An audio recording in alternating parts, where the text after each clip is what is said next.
오늘 성경 말씀은 누가복음 3장 1절에서 2절, 사도행전 19장 4절에서 5절입니다. 영적 각성은 세계관의 변화를 통해 삶을 완전히 바꾸는 것을 말합니다. 복음은 구원을 주시는 하나님의 은혜입니다. 로마서 1장 16, 17절의 원문을 직역하면 나는 그 기쁜 소식을 부끄러워하지 않습니다. 왜냐하면 그것은 믿는 모든 사람들에게 하나님의 능력이기 때문입니다. 여기서 기쁜 소식이란 사내들인 법정과 로마 총독에 의해 사형을 언도받고 십자가에서 처형당한 그 나사렛 예수님이 부활해 하나님의 우편에 앉으셔서 주와 그리스도가 되셨다는 소식입니다. 예수님의 부활은 로마 제국의 판결을 뒤집은 판결이었습니다. 즉 로마 제국이 예수님에게 가한 사형 판결과 집행은 원천 무효가 되었다는 것입니다. 예수님의 부활은 하나님의 최고 재판권의 실체를 확증한 사건이자 하나님의 다스림이 궁극적인 권위임을 깨닫게 하는 사건입니다. 예수님의 십자가 죽음 이후의 부활은 부조리한 재판과 그것이 강요하는 모든 불의한 재판들을 영구적으로 역전시켜 바로 잡음으로써 하나님의 살아계심을 증명한 사건입니다. 십자가에서 처형된 예수님이 부활하여 주와 그리스도가 되었다는 이 선언은 단순한 언어 유희가 아닙니다. 예수 그리스도의 왕권과 주권 아래 복속된 바울의 삶이 하나님께서 주가 되셨다는 선언을 증명하고 있습니다. 즉 바울의 삶은 그 자체로 부활하신 그리스도의 다스림 아래 있는 인생의 근본적인 변혁을 증거하는 삶이었습니다. 그렇기 때문에 십자가에 달려 죽은 예수님이 부활하여 주와 그리스도가 되셨다는 바울의 주장은 성령의 권능에 사로잡혀 살아가는 자신의 삶을 증거로 제시하면서 이루어지는 주장이었습니다. 바울이 이 기쁜 소식을 선포하자 이방인들이 성령의 선물을 받아들여 믿고 구원을 받았습니다. 자신의 인격과 삶 속에 이미 구현되고 육화된 이 기쁜 소식을 듣고 구원받은 이방인들의 구원 경험을 수없이 목격한 바울은 복음의 믿음으로 구원을 받는다는 교리를 확증하였습니다. 그러하기에 바울에게 있어서 구원이란 하나님의 다스림 아래 살아가는 것입니다. 즉 자신의 자연스럽고 자유로운 행동이나 결단이 하나님의 다스림을 실현하는 도구가 되는 것입니다. 구원은 정신의 가장 심층부에서 일어나는 실존적이고 내면적인 사건입니다. 동시에 나의 인격을 뚫고 나의 주변을 진동시키는 객관적인 사건이기도 합니다.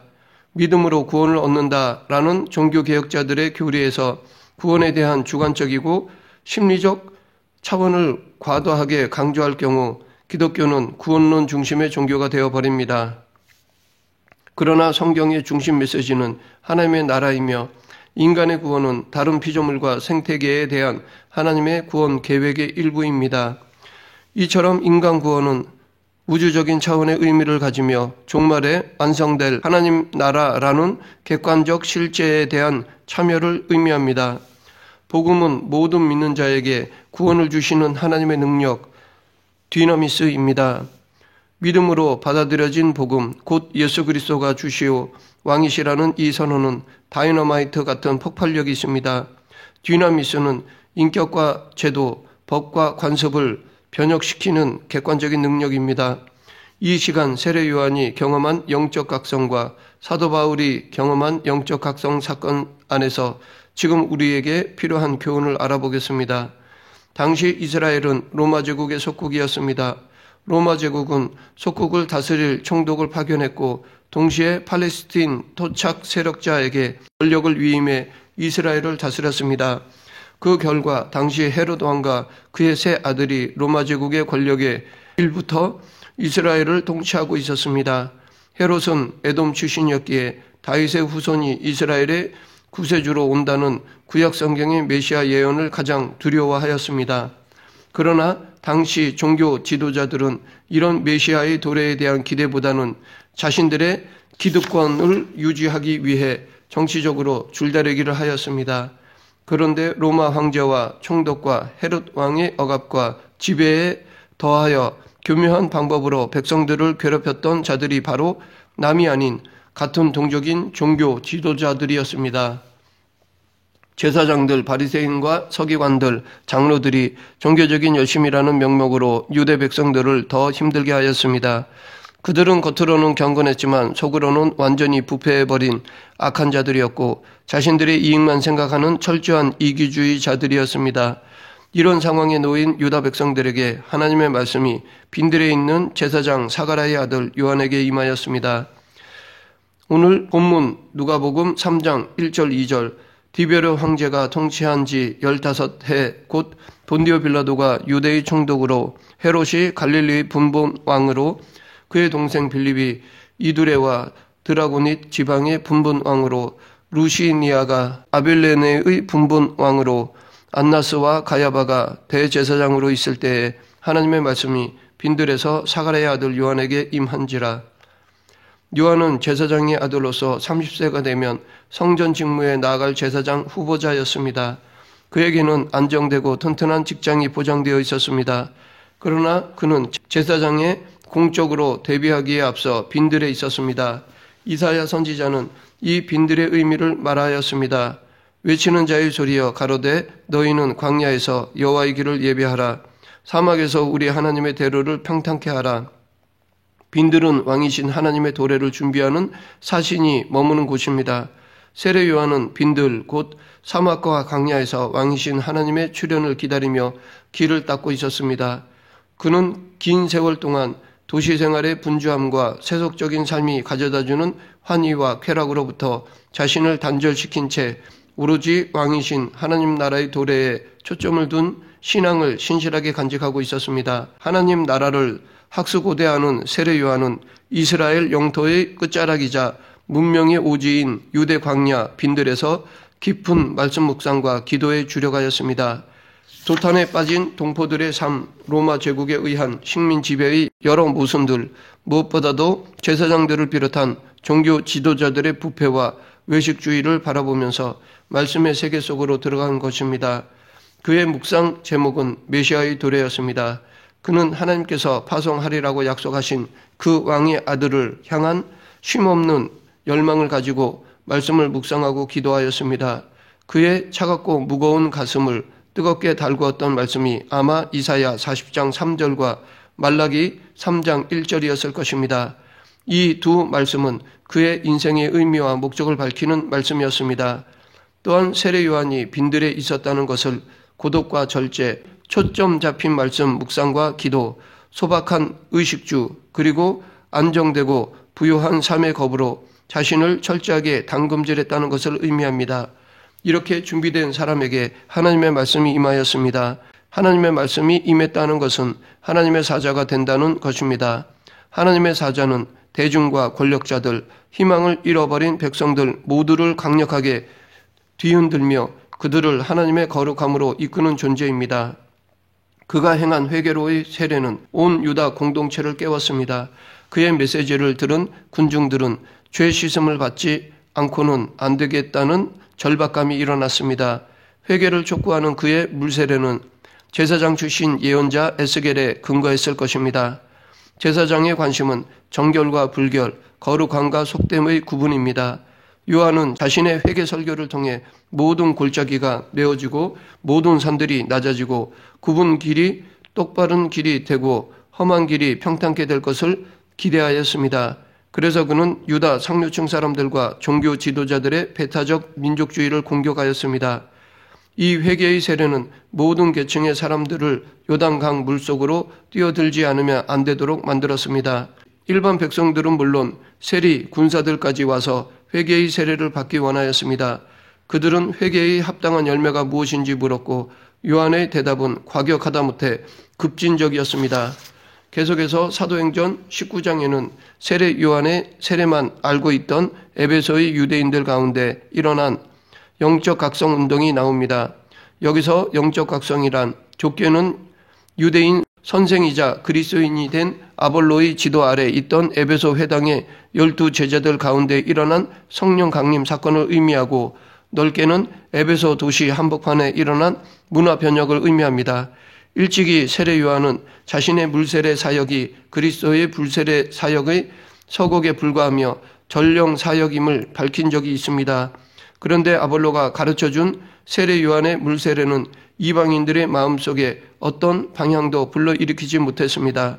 그것은 세례 요한이 유대 광야에서 유대 군중을 향해 외친 그 말씀의 파괴력이 동반되지 않은 종교적 의식에 불과한 세례였습니다. 이방인들의 경우 구약 역사를 모르기 때문에 구약 성경에 근거해 그들의 죄를 책망하는 것은 효과적인 사역이 아니었을 것입니다. 결국 에베소의 성도들은 성령의 세례를 알지 못한 채 냉랭한 가운데 있었습니다. 성령이 계시다는 것조차도 듣지 못했습니다. 오늘날 기독교인들 가운데 아볼로의 제자로 만족하며 사는 사람들이 적지 않습니다. 그들은 자신의 마음을 다스리고 경건하게 보존하는 데 관심을 갖는 개인주의적 종교인입니다. 그들은 자신들의 영적 복지와 관련한 경우에는 어느 정도의 열심을 내지만 복음의 능력으로 세상을 변혁시킬 비전에 대해서는 꿈도 꾸지 못합니다.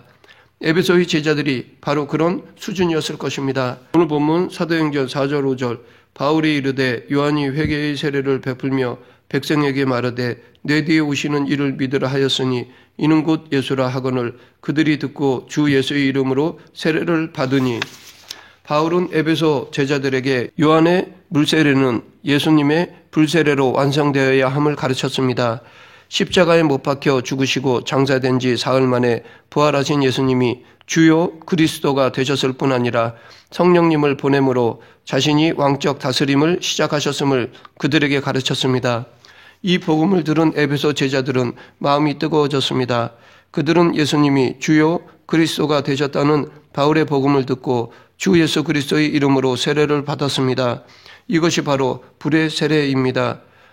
주 예수 그리스도의 다스림 아래 자신을 복종시키는 사건, 옛자를 십자가에 못 박는 사건이 바로 주 예수의 이름으로 세례를 받는 사건입니다.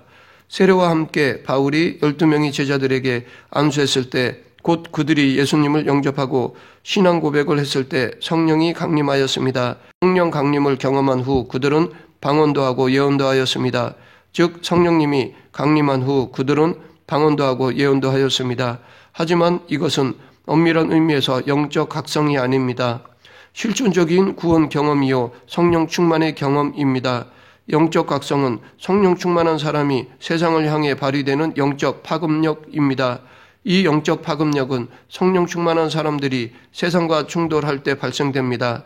그러기에 바울도 악기와 마술이 지배하던 광대하고 대적 세력이 많은 에베소의 문화와 거룩하게 맞섰습니다.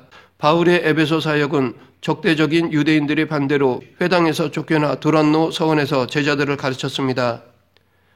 바울의 강론은 예수님이 왕이시며 예수님이 주라는 복음에 대한 강론이었습니다. 바울은 2년 동안 날마다 성경을 강론하였습니다. 처음 두란노 서원에서의 가르침은 제자들을 위한 것이었습니다. 그러나 2년 만에 그 저변이 확대되어 대중들도 참여하는 교육이 되었습니다.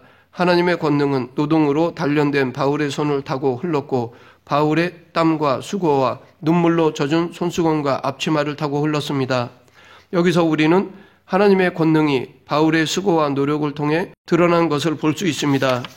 바울의 수고와 노력을 통해 드러나는 하나님의 권능은 에베소에 사는 모든 유대인과 헬라인들에게 알려진 객관적인 하나님 나라의 증거였습니다. 하나님 나라가 실체적으로 경험되면 사람들의 마음에 경건한 두려움이 일어나고 주 예수 그리스도의 이름을 높이게 됩니다.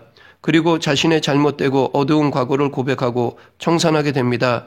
즉 삶의 변화가 일어납니다. 에베소에는 마술을 행하던 사람들이 성령의 역사로 그들의 책들을 모아 불살랐습니다. 결국 하나님의 말씀 앞에 마술의 힘은 위력을 잃었습니다. 미래에 대한 막연한 불안 때문에 번성하던 마술 사업은 진리이신 하나님의 말씀 앞에 용도 폐기된 것입니다. 마술과 악기가 지배하던 에베소의 정신세계를 붕괴시킨 것입니다. 이렇게 성령의 역사로 문화 변형이 일어난 것입니다.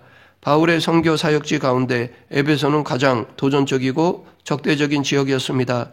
그래서 바울 자신이 광대하고 공효를 이루는 문이 열리고 대적하는 자가 많은 곳이라고 평가하기도 하였습니다.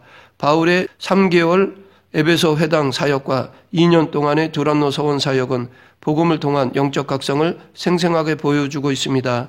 이렇게 하나님의 말씀인 복음은 견고한 진을 파하는 강력, 즉 강력한 힘입니다. 한국교회는 두란노 서원의 개방형 교회가 되어야 할 것입니다. 즉 세상에 파송하려는 마음으로 제자들을 양성해야 합니다. 온실 안에서만 키우는 꽃처럼 교회 안에만 가두어서는 안 됩니다. 성경 공부의 목적은 세상으로 제자를 파송하기 위함입니다. 그러나 파송하기 전에 먼저 제자 공동체 안에 성령의 권능이 나타나기를 간구해야 합니다. 말씀을 맺겠습니다. 하나님의 말씀은 그 자체가 생명을 가진 말씀이기 때문에 듣고 영접한 사람에게 반드시 살아서 역사합니다. 설교를 들을 때나 성경을 공부할 때 영접한 말씀은 허공에 사라지지 않고 우리의 몸과 영과 혼과 골수를 찔러 쪼개며 스며듭니다. 인격 마디마디에 스며들면서 우리를 하나님의 형상대로 새롭게 조형해 갑니다. 그러므로 우리 모두 늘 말씀과 기도에 깨어 있어 성령 충만과 함께 영적 각성을 발생시키는 그리스도인이 되길 간절히 축원합니다. 기도하겠습니다. 생사화복을 주관하시는 하나님 아버지, 지금 이 시대에도 믿음으로 깨어 있어 성령의 권능으로 이 지역에 영적 각성을 일으켜 거룩하게 변화시키는 일꾼으로 저희들을 사용하여 주시옵소서. 예수님 이름으로 기도드립니다. 아멘.